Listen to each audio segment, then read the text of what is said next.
নমস্কার, দেখছেন কেটিভি বাংলা। প্রার্থীর সঙ্গে সারাদিন নিয়ে আমি রয়েছি গৌরব। দেখুন, আজ রয়েছি আমরা রায়গঞ্জ বিধানসভায়। রায়গঞ্জ বিধানসভার হেভিওয়েট প্রার্থী, এবারও তৃণমূল কংগ্রেসের মনোনীত প্রার্থী কৃষ্ণ কল্যাণী। আজ আমরা তার বাড়ি এসে পৌঁছেছি। তার প্রচার দিনভর কেমন থাকছে, তিনি কোন পথে জনসংযোগ করছেন এবং সব মিলিয়ে তার প্রচার কতটা তুঙ্গে রয়েছে, প্রস্তুতি তার কেমন রয়েছে, তার সঙ্গে দিনভর থাকবো, দিনভর আলোচনা চলবে। চলুন।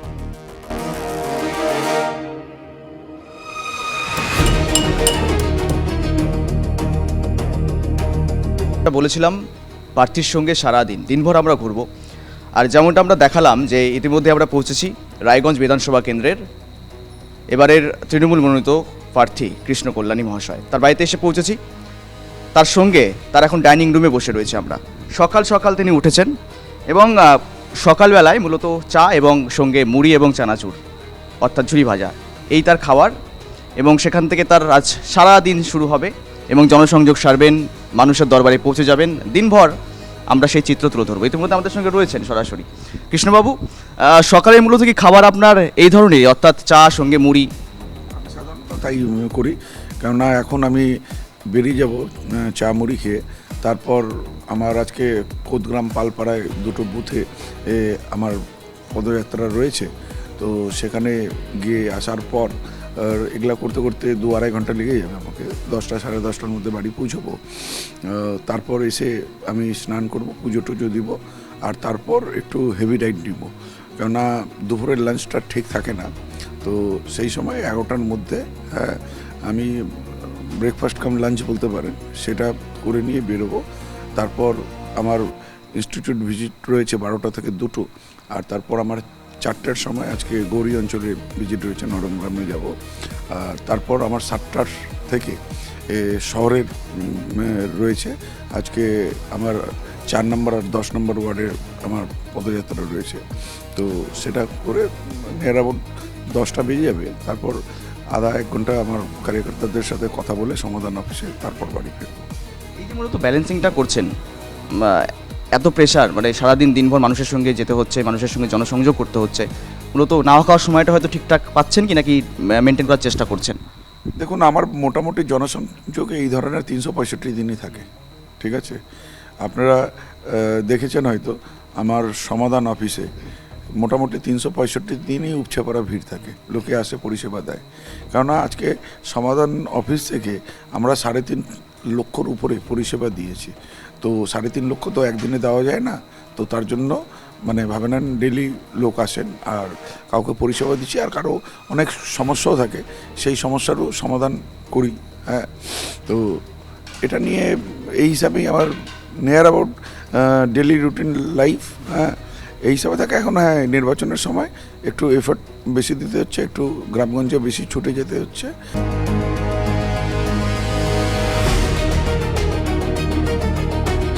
যেমনটা বলেছিলাম, প্রার্থীর সঙ্গে দিনভর আমরা ঘুরবো, কথা বলবো। তিনি এই মুহূর্তে জনসংযোগ করছেন। দেখুন, কৃষ্ণ কল্যাণী রয়েছেন এখানে, জনসংযোগ তিনি করছেন এবং এলাকায় পৌঁছে যাচ্ছেন। 5 বছর ধরে কী কী উন্নয়ন করতে পারলেন, কী কী এখনও পর্যন্ত বাকি রয়েছে, কোন কোন বার্তা নিয়ে পৌঁছে যাচ্ছেন, দিনভর আপনাদের সামনে তুলে ধরবো। আমাদের সঙ্গে আজ রয়েছে তৃণমূলের হাই ভোল্টেজ, একদম বলা যেতে পারে রায়গঞ্জ বিধানসভায় প্রার্থী তৃণমূল কংগ্রেসের এবারের কৃষ্ণ কল্যাণী, এবং তার সঙ্গে আমরা দিনভর ঘুরছি।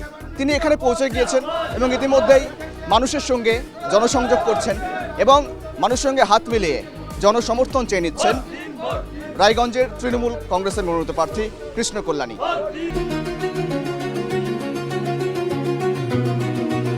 উপস্থিত রয়েছি, আমার সাথে রয়েছে আমাদের আরেকটি দেশের ব্লক সভাপতি। কোন হিন্দু মন্দির করে আমাদেরকে খাতার থেকে বাইরে করেছ? আজকে একটা হিন্দু মন্দিরের নির্মাণ করেনি, আমাদের সরকার করেছে। যারা হাত উঠাচ্ছেন না তাদেরকে মনে করবো বাংলাকে ভালোবাসেন না, ঠিক আছে?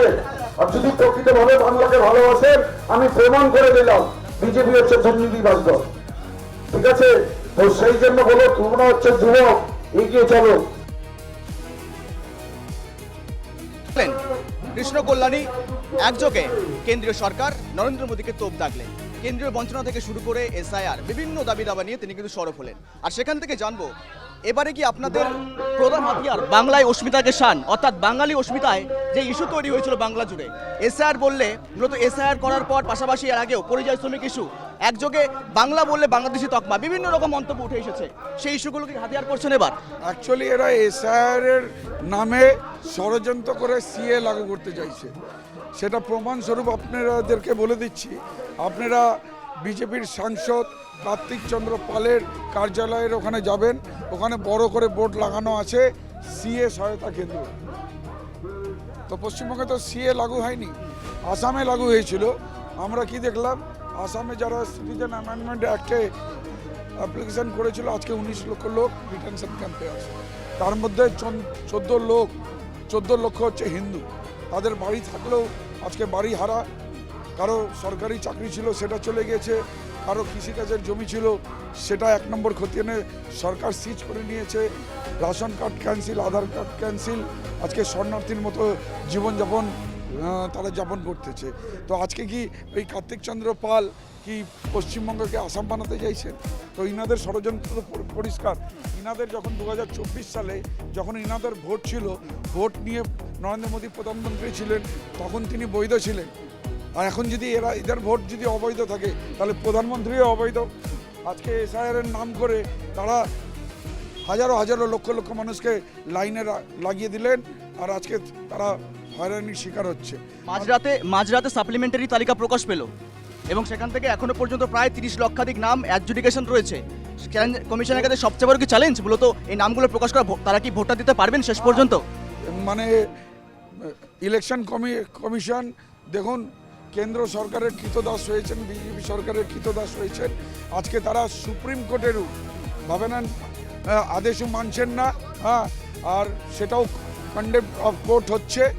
আর সেই জায়গায় ভাবে নেন এখন ইলেকশন নির্বাচন, এখন 30 তারিখ থেকে নমিনেশন চালু হয়ে যাবে, আর এখন পর্যন্ত ফাইনাল লিস্ট জারি করতে পারলেন না।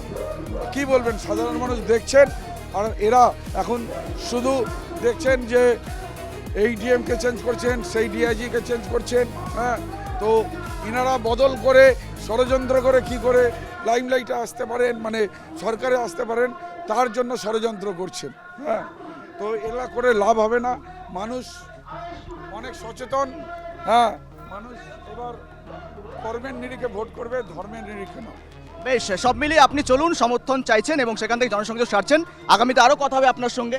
আর ইতিমধ্যেই বুঝতেই পারছেন কৃষ্ণ কল্যাণী এবার কিন্তু কার্যত কেন্দ্রকে তোপ দেগে এসআইআরকে ইস্যুকে কেন্দ্র করে যেই পথে আমরা দেখেছি মমতা বন্দ্যোপাধ্যায় থেকে অভিষেক বন্দ্যোপাধ্যায় এক পথে হেঁটেছেন, পদযাত্রা করেছেন। প্রথম থেকে বিরোধিতা শুরু হয়েছিল, শেষ পর্যন্ত আন্ডার অ্যাডজুডিকেশন তালিকায় এখনো পর্যন্ত কয়েক লক্ষাধিক নাম রয়েছে। সবচেয়ে বড় চ্যালেঞ্জের বিষয় কমিশনের কাছে, শেষ পর্যন্ত মূলত কমিশন কি সেই সমস্ত ভোটগুলোকে দেওয়াতে পারবে? কেননা এখনো পর্যন্ত যথাক্রমে তারা কিন্তু সেই পর্যায়ে বলা যেতে পারে একটা দ্বিধায় রয়েছেন, অনিশ্চয়তায় রয়েছেন। সেখান থেকেই ভোট প্রচার সারছেন কৃষ্ণ কল্যাণী।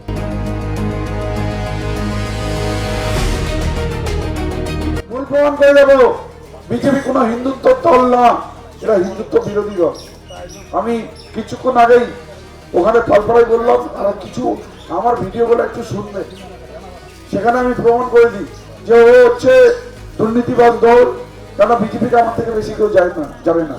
আমি কৃষ্ণ কল্যাণী, আমি প্রথমবারের বিজেপির বিধায়ক, আমি কৃষ্ণ কল্যাণী, আমি প্রথমবার তৃণমূলের বিধায়ক। আমরা চলতি পথে রয়েছি কৃষ্ণ কল্যাণীর সঙ্গে। কৃষ্ণবাবু, আপনার আগামী দিনের পরিকল্পনা কি রয়েছে? মূলত সারা তো মোটামুটি ভালো পাচ্ছেন। নিশ্চিত সারা আরও পাচ্ছি। আর আমার যেটা সকাল 8টা থেকে আপনারা দেখলেন কর্মসূচি চালু হয়ে যায়।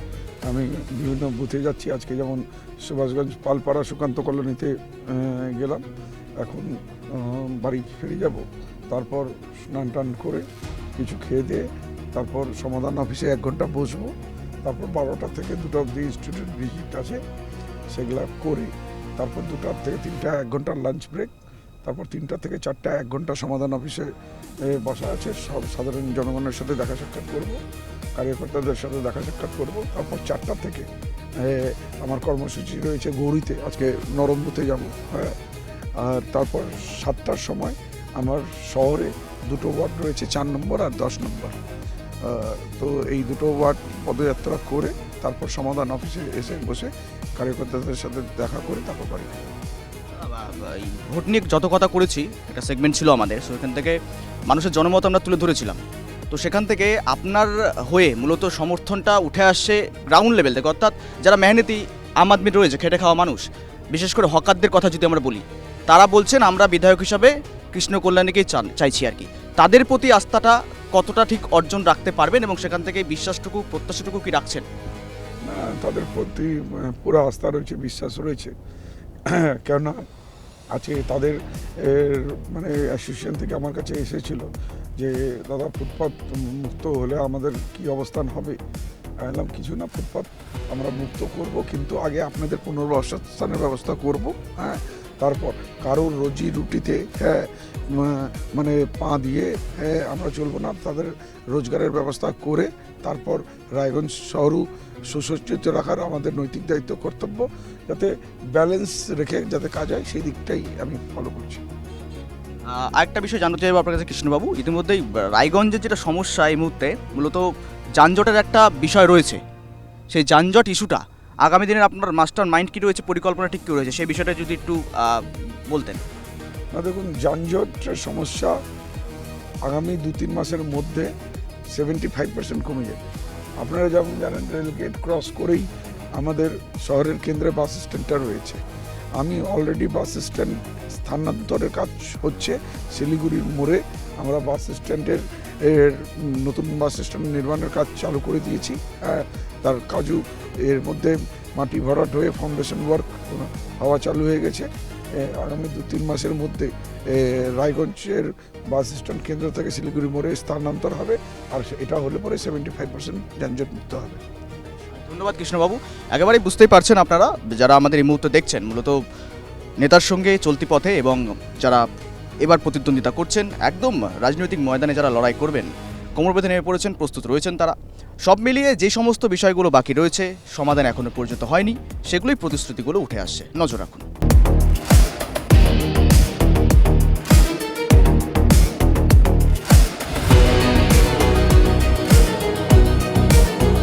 আর এখন আমরা তৃণমূল প্রার্থী কৃষ্ণ কল্যাণীর সঙ্গে বসে রয়েছি সমাধান কার্যালয়ে। কৃষ্ণবাবু, এই যে সমাধান অফিস বা কার্যালয়, এই ভাবনাটি কোথা থেকে এসেছিল আপনার? দেখুন, আমি বিজনেস ফ্রেটার্নিটি থেকে এসেছি, মানে ব্যবসায়িক জগৎ থেকে এসেছি। তো আমি যেটা ব্যবসা করি সেখানেও একটা অফিসের দরকার পড়ে, সেখানেও কিছু কর্মচারী থাকে যারা আমার ব্যবসা করতে গেলে আমাকে সহযোগিতা করে। আর তেমনই আমি মনে করেছি, এখন ভাবেন আমি রায়গঞ্জের বিধায়ক হয়েছি, তো আমাকে এখানে সাধারণ জনগণকে পরিষেবা দিতে হবে, আমারও কিছু কর্মচারী লাগবে যারা আমাকে সহযোগিতা করবে। তো একটা অফিসের নির্মাণ করি, তার নাম আমি সমাধান দিয়েছি। এটা সাধারণ মানুষের সমাধান করার জন্যই, তাদের সমস্যার সমাধান করার জন্যই এই কার্যালয়টা খোলা হয়েছে, যেখানে আমি নিজেও বসি। আমি 11টা থেকে রাত 8টা অবধি এখানে বসি। সাধারণ জনগণ আসে, আমার সাথে দেখা সাক্ষাৎ করেন। আর তাদের কোনো ভাবেন না, আমাদের সরকারের 100টা প্রকল্প আছে, কারো কোনো প্রকল্প আবেদন থেকে নিয়ে চালু করে, আর তাদের যাবতীয় সমস্যা, যেমন এখানে আমাদের ডাক্তারবাবুরাও বসেন সপ্তাহে 6 দিন, 3 দিন হোমিওপ্যাথি ডাক্তার বসেন, একদিন অ্যালোপ্যাথি বসেন, একদিন ফিজিওথেরাপি বসেন, একদিন ডেন্টিস্ট বসেন। তো এই ধরনের পরিষেবা এখান থেকে পাওয়া যায়। আর এই পরিষেবা সাধারণ মানুষের জন্য পরিষেবা, যেটা আমরা সমাধান অফিস থেকে দিচ্ছি। মানে মানুষের সঙ্গে যেমন 1:1 কথাও বলছেন, তেমন পরিষেবাটা তুলে ধরার চেষ্টা করছেন বা দেওয়ার চেষ্টা করছেন। তো এখনো পর্যন্ত খতিয়ান যদি বলি আপনাকে, তুলে ধরতে পারবেন মূলত এখনো পর্যন্ত কী কী করে উঠতে পারলেন এই সমাধান কার্যালয় থেকে? ঠিক আছে, আমার খতিয়ান দেখুন আমার কাছে রয়েছে। আজকে এই যে আমার রিপোর্ট কার্ড, ঠিক আছে, এই রিপোর্ট কার্ড আমি 550 কোটি টাকার উপরে আমার রায়গঞ্জ বিধানসভায় কাজ করেছি। আর যেটা বললেন কী কী মানে সমাধান করেছি, তারও আমি ব্যাখ্যান দিতে পারবো। এই যে এই দেখুন, এই এতগুলো 51টা প্রকল্পের আবেদন আমরা করেছি। লক্ষ্মীর ভাণ্ডার 59,454, স্বাস্থ্যসাথী আবেদন 51,678, আধার কার্ড 33,509, হাসপাতাল পরিষেবা 16,190, বৃত্তি প্রদান 13,279। আমরা রক্তদান মানে 7,540 ইউনিট রক্ত আমরা জোগাড় করে দিয়েছি। হ্যাঁ, এমনি করে ভাবেন ভোটার কার্ড সংশোধন 7,061। টোটাল আপনারা দেখুন এই পরিষেবাটা 3,34,985। এই বইটা পাবলিশ হওয়ার আগে পর্যন্ত এই পরিষেবা দিয়েছি, তারপরেও এই বইটার পাবলিশ হওয়ার 4-5 মাস হয়ে গেছে। তো তারপরও আরও পরিষেবা হয়েছে, সেটার সংখ্যা যদি করি তাহলে ভাবেন 3,60,000-এর উপরে চলে যাবে। আপনি তো রিপোর্ট কার্ড তুলে ধরলেন এবং রিপোর্ট কার্ডের ভিত্তিতে আপনার বিধানসভা ভিত্তিক যে যারা যারা ক্যান্ডিডেট দাঁড়িয়েছেন অন্যান্য দলের ক্ষেত্রে সেখান থেকে চ্যালেঞ্জিং মানছেন না, আপনি যেমনটা বললেন চ্যালেঞ্জিং খুব একটা হবে না, কিন্তু সেখান থেকে আমরা যদি নজর রাখি মূলত এবারের আপনি রিপোর্ট কার্ড ওয়াইজ নাকি ইস্যু ভিত্তিক প্রচার হবে নাকি মমতা বন্দ্যোপাধ্যায় কেন্দ্রে ভিত্তিক প্রচার হবে?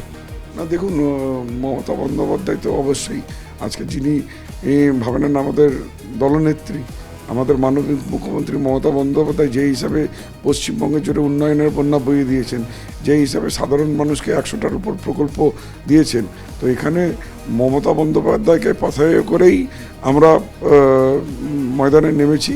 আমরা মমতা বন্দ্যোপাধ্যায়ের কর্মী। আজকে আমাকে উনি রায়গঞ্জের বিধানসভায় মনোনীত প্রার্থী করেছেন, আমি দাঁড়িয়েছি, কিন্তু আমি প্রথম হচ্ছেন একজন কর্মী দলের, তারপর হয়তো আমি প্রার্থী হয়েছি। তো নিশ্চিত আর তারপরে আমি কি কাজ করেছি তার ব্যাখ্যানটাও আমি দিয়েছি, কেননা আজকে আমাকে এটা প্রমাণ করতে অবশ্যই হবে যে মমতা বন্দ্যোপাধ্যায় আমাকে বিধায়ক বানিয়ে মানে সঠিক ডিসিশন নিয়েছেন, আমি রায়গঞ্জবাসীর জন্য কাজ করতে পেরেছি। সব মিলিয়ে কথা বললাম কৃষ্ণ কল্যাণীর সঙ্গে, দিনভর কথা হবে, ততক্ষণ নজর রাখুন একদম কেটিভি বাংলার পর্দা, এবং এখানেই নেতার সঙ্গে চলতি পথে কথা বলবো, দিনভর হবে আলোচনা। সমস্যাটা কি, আমি বাচ্চার দিতে আইছি দরখাস্ত, অর্থনন্দীর টাকা ঢুকে না, তো সেই সমস্যায় আইছি, অনেক সেই অফিসই পাই না আমি। এখানে তো সমাধান কার্যালয়, এখান থেকে সমস্যার সমাধান হয়। হ্যাঁ, এই তো সমস্যার সমাধান কিছুটা হলো। এখানে এসে সমাধানটা পেলেন আপনারা। হ্যাঁ, এবারও তো সামনে ভোট রয়েছে, সেই আশা নিরিখে কি করছেন? মূলত আপনারা কি এই বিধায়ককে চাইছেন নাকি বিকল্প কাউকে রাখতে চাইছেন? হ্যাঁ, এই দেখতে চাইছি। সমাধানটা পাচ্ছেন এখানে, সমাধান হ্যাঁ। বেশ।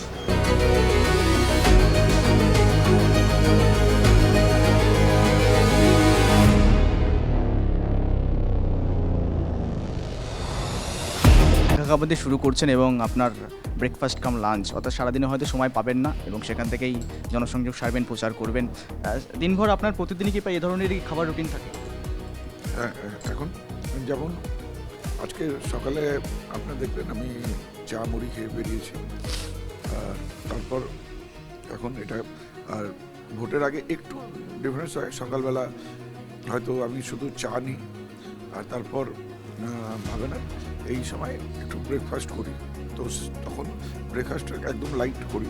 হ্যাঁ, আর দুপুরবেলা মানে লাঞ্চ করতে যদি সময় থাকে বাড়িতে আসি, আর যদি না হয় তাহলে যেখানে থাকি সেখানে হয়ে যায় লাঞ্চ। তো করে নিয়ে তারপর রাত্রেবেলা যেমন ডিনার আছে, মানে খুব বেশি ডিফারেন্স নেই। খাবার টেবিলে বসেছেন, খাবার দাবার গ্রহণ করছেন, তো সেখান থেকে একটু কোথাও কি একটু মানে মানসিকভাবে প্রেশার বা টেনশন যাই বলুন না কেন, একটা ভাবনা কি আপনাকে ভাবাচ্ছে? আন্ডার অ্যাডজুডিকেশনে ইতিমধ্যেই মাঝরাতে সাপ্লিমেন্টারি তালিকা প্রকাশ পেয়েছে, সেখানে লক্ষ্য করা গেলে প্রায় কয়েক লক্ষ নাম ইতিমধ্যে বাদ পড়ে গিয়েছে। আপনার বিধানসভায় যদি কথায় আসি আমরা, সেখান থেকে এসআইআরের এই দ্বিতীয় সাপ্লিমেন্টারি তালিকা থেকে কি পরিস্থিতিতে রয়েছে এই মুহূর্তে? দেখুন, এখনই আমার কাছে ইনফরমেশন আসলো, ফোন আসলো যে আমার বাহিন অঞ্চলের মানে রেকটিফাইড লিস্ট বেরিয়েছে, তো সেখানে নিয়ার অ্যাবাউট 96% একটা সম্প্রদায়ের ভোট ডিলিট লিস্টে চলে গেছে, মাত্র 4% রয়েছে। নিয়ার অ্যাবাউট 2,500-এর উপর নাম শুধু একটা বাহিন অঞ্চল থেকে কেটেছে। এটা টোটালি আনজাস্টিফাইড। এটা ইলেকশন কমিশন ভাবে নেন বিজেপির কৃতদাস হয়েছে, যেটা ওনাদের আকারাজ বলছেন সেই হিসাবে চলছে। এই হিসাবে গণতন্ত্রকে হত্যা করা উচিত না। ওই ধর্মীয় বিভেদের যে একটা বিষয় উঠে আসে, পাশাপাশি ধর্মীয় মেরুকরণের রাজনীতি, সেই অভিযোগটাই আনছেন। অবশ্যই আজকে এই ভারতবর্ষের মধ্যে ভিন্নতার মধ্যে ঐক্যতা রয়েছে, কিন্তু বিজেপি মানে ভাবে নেন ভারতের অখণ্ডতাকে, ভারতের ঐক্যতাকে ভাঙতে চেয়েছে, ষড়যন্ত্র করছে। এটা পশ্চিমবাংলার বাসী ভালোভাবে নেবেন না। আপনারা দেখবেন এরা যতই একটা সম্প্রদায়কে টার্গেট করে ডিলিট করে দেক, সাধারণ মানুষ এনাদেরকে ক্ষমা করবেন না, এনাদেরকে প্রত্যাখ্যান করবেন। আর তৃণমূল কংগ্রেস এর উপর জনদাস আসবে, আর এদেরকে এরা বহিরাগত, এরা পশ্চিমবাংলার সংস্কৃতি বোঝে না। যারা দিল্লি থেকে এসে নিয়ে কবিগুরু রবীন্দ্রনাথ ঠাকুরকে রবীন্দ্র সান্যাল বলেন, যারা বীর সন্ন্যাসী স্বামী বিবেকানন্দকে কমিউনিস্ট বলেন, যাদের আরএসএসের হারমাদরা এসে নিয়ে ঈশ্বরচন্দ্র বিদ্যাসাগরের মূর্তি ভেঙে দেয়, আর আমাদের যুবকরা বাইরে বিজেপি পরিচালিত রাজ্যে গেলে পরে বাংলা ভাষায় কথা বলে তাদের উপর অত্যাচার, উৎপীড়ন, তাদেরকে হত্যা করার ষড়যন্ত্র করে। পশ্চিমবঙ্গবাসী এগুলা কোনোদিন মেনে নেবে না। এবার এদের ভাবে নেন বিদায় নিশ্চিত আছে। আগামী 4ই মে রেজাল্ট বেরোবে, আর তারা কি হিসাবে মুখ থুবড়ে পড়বে সেটা আপনারা বুঝিয়ে নেবেন। সব মিলিয়ে কমিশন এখনো পর্যন্ত স্পষ্ট করেনি মূলত কত লক্ষ নাম বাদ গেল, কত লক্ষ নাম ইতিমধ্যেই এই নিষ্পত্তি তালিকায় উঠে এলো।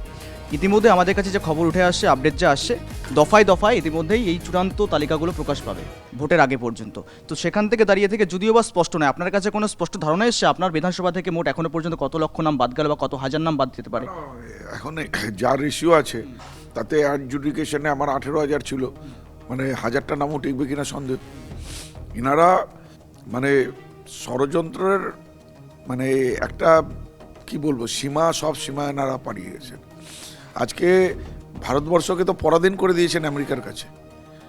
আজকে দেখুন পেহেলগাঁওয়ে যেটা আতঙ্কবাদী হামলা হয়েছিল, সেই হামলার পর ভারতবর্ষ উত্তপ্ত হয়েছিল, ঐক্যবদ্ধ হয়েছিল যে পাকিস্তানকে উপযুক্ত জবাব দিতে হবে। আর আমাদের সেনারাও পাকিস্তানের উপর হামলা করলো, এমন একটা পজিশন আসলো, সিচুয়েশন আসলো যে পিওকে আমাদের দখলে আসবে। আর তখন আমরা কি দেখলাম, আমেরিকার রাষ্ট্রপতি ডোনাল্ড ট্রাম্প সিজ ফায়ারের ঘোষণা করে দিলেন, যুদ্ধবিরতি, আর আমাদের প্রধানমন্ত্রী চুপ। এখন ইরান ইসরায়েলের যুদ্ধ লেগেছে, আমাদের সাথে কোনো লেনাদেনা নেই। আর আমেরিকার রাষ্ট্রপতি আবার ঘোষণা করলেন যে ভারতবর্ষ ইরান থেকে, রাশিয়া থেকে তেল কিনতে পারবেন না। আমাদের প্রধানমন্ত্রী কি চুপ। আবার তিনি ফরমান চালু করলেন নতুন, 30 দিনের লাইসেন্স দিলাম, 30 দিনের লাইসেন্সে আপনি কিনতে পারবেন, তারপর কিনতে পারবেন না। আমাদের প্রধানমন্ত্রী চুপ। আজকে আমেরিকা চালাচ্ছে ভারতবর্ষকে, আমরা পরাধীন হয়ে গেছি। আজকে যদি আপনাকে বলা যায় ওই দোকান থেকে, একটা দোকান থেকেই আপনি জিনিস কিনতে পারবেন, আপনার কোনো অধিকার নেই অন্য দোকানে গিয়ে কোনো দামের যাচাই করা, কোয়ালিটির যাচাই করা, আপনাকে একটা, তাহলে কি আপনার স্বাধীনতা থাকলো? তো ভার্চুয়ালি ভারতবর্ষ পরাধীন হয়ে গেছে। এই বিজেপি সরকার ভারতবর্ষকে পরাধীন করে দিয়েছে। আমি আপনাদের মাধ্যমে আমি পুরো ভারতবর্ষকে আপিল করতে চাই যে এরা আমাদের সর্বনাশ করেছে। আমাদের ভাবে নেন রেল বিক্রি করে দিয়েছে, এয়ারলাইন্স বিক্রি করে দিয়েছে, সেল বিক্রি করে দিয়েছে, এরা LIC বিক্রি করে দিয়েছে। এখন দেশটাকে পরাধীনের দিকে নিয়ে যাচ্ছে। আমেরিকার কথায় ভারতবর্ষ চলছে। আমাদের মোদিবাবু চুপ। কেন চুপ?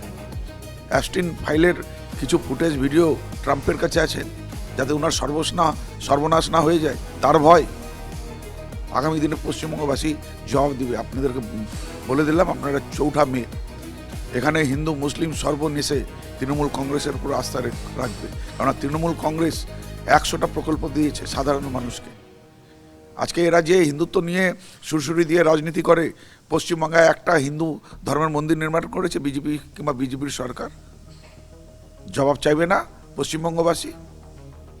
আজকে যারা মানে যখন এরা ক্ষমতায় আসেনি তখন এরা ভাবে নেন গোমাংসর এক্সপোর্টে ভারতের নাম্বার ছিল 9 নম্বরে। আর এখন এরা এসে নিয়ে এত বেশি গো মাংস এক্সপোর্ট হচ্ছে যে ভারতের নাম্বার 2nd লার্জেস্ট, 2 নম্বরে। ওই দিন কোনো প্রথমের সাথে খুব সামান্য ডিফারেন্স। আর সেই গো মাংসর ব্যবসায়ীদের কাছে এরা ইলেকট্রাল বন্ডে 250 কোটি টাকা চাঁদা নিয়েছে। এটা এদের ওয়েবসাইটে আছে। এদের পর্দা ফাঁস।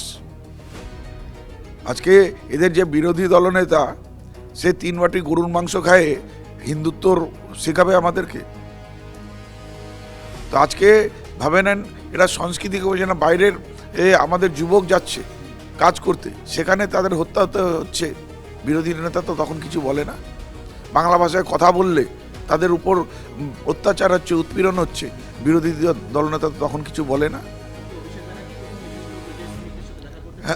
হ্যাঁ, অভিষেক ব্যানার্জি এসেছিলেন, আমরাও গিয়েছি, আমরাও পরিযায়ী শ্রমিকদের ওরা ওদের টিকিট কাটে নিয়ে এখানে আসার ব্যবস্থা করে দিয়েছি।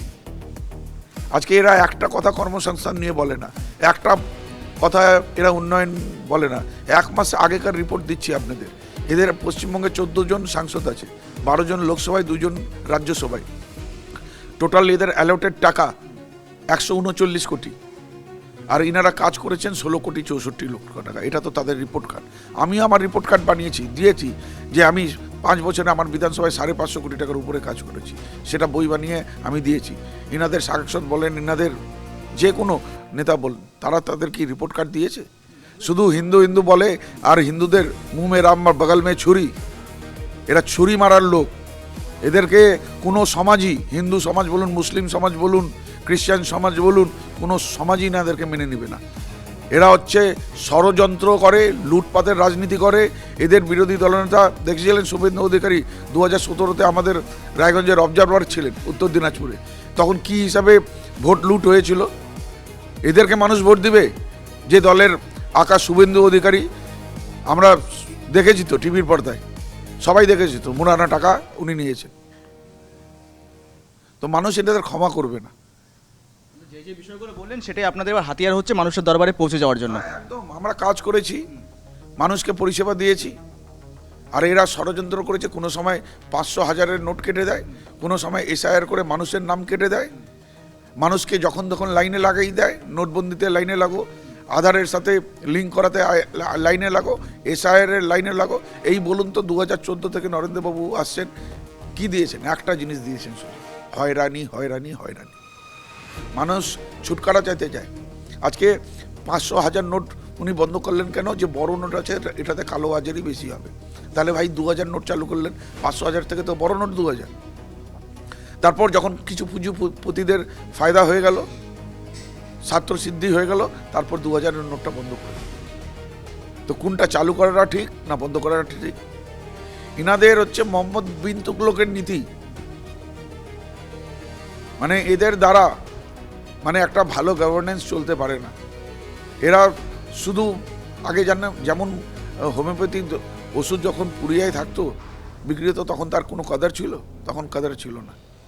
আর যখন একটা সুন্দর প্যাকিংয়ে আসলো, লোকের আস্থা বাড়লো, বিশ্বাস বাড়লো, ওই হোমিওপ্যাথিক ওষুধের দিকে গেল। কিন্তু আপনি যদি ওই প্যাকিং দেখে গেছেন, কিন্তু প্রোডাক্ট দেখে যেতে হবে। ইনাদের দায়িত্ব নিয়ে বলছি, ইনাদের প্রোডাক্টের মধ্যে প্রোডাক্টিবিলিটি নেই, ইনাদের প্রোডাক্টের মধ্যে গুণগত মান ভালো নেই। ইনাদের ওই ওষুধে কেউ ভালো হবে না, ইনাদের ওষুধে মানুষ অসুস্থ হচ্ছে। সেই জন্য এবার মানুষ এদেরকে ত্যাগ করবে, প্রত্যাখ্যান করবে। সব মিলিয়ে বঙ্গ বিজেপি তো প্রস্তুত রয়েছে, ওটাও টার্গেট বেঁধে দিয়েছেন, এবার আসন নাকি 200 পার হবে, এমনটা কানাঘুষো চলছে।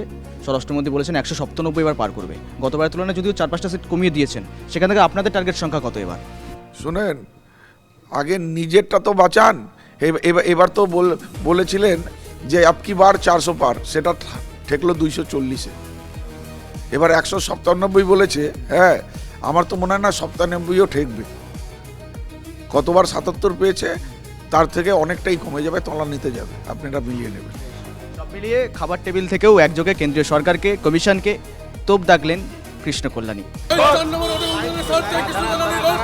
দাদা, দিনভর আপনার সাথে ঘুরলাম, একদম সন্ধ্যাবেলায় এবার গ্রাম থেকে পঞ্চায়েত বুথ থেকে শুরু করে এবার শহুরে এলাকা, মূলত এখনো কি সেই এনার্জিটা পাচ্ছেন? দেখুন, একদম সেম টেম্পো রয়েছে।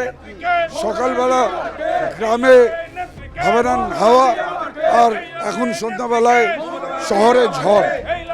তো নিশ্চিত মানুষের উৎসাহ ভালোবাসা দেখে নিশ্চিত আমাকে শক্তি যোগাচ্ছে, ঊর্জা যোগাচ্ছে যে আমি আমার কর্মসূচিগুলো সঠিক সময়ে পৌঁছে যাচ্ছি।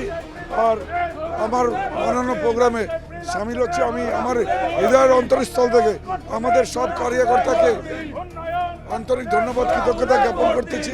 তারা যেই উৎসাহের সহিত আমার কাজ করছেন, তাতে আমার জীবটা, আমার কার্যকর্তা অনেক সহজ করে দিয়েছে। সব মিলে সেই সকাল 11টায় আমরা বেরিয়েছি একসঙ্গে দাদা, এখনো পর্যন্ত বাড়িতে আপনি ঢোকেননি। মূলত দিনভর এই চলছে জনসংযোগ। কোথাও এই যে এনার্জি লেভেলটা সাধারণ মানুষের এই যে উচ্ছ্বাস দেখে কোথাও একটু এনার্জিটা একটু বেশি পাওয়া যাচ্ছে। মানুষ আমার দিদিদের বোনদের উৎসাহ আমাকে নিশ্চিত এনার্জি যোগায়, ঊর্জা যোগায় যে আমি আরও হাঁটতে পারছি, আরও জোরে ছুটতে পারছি।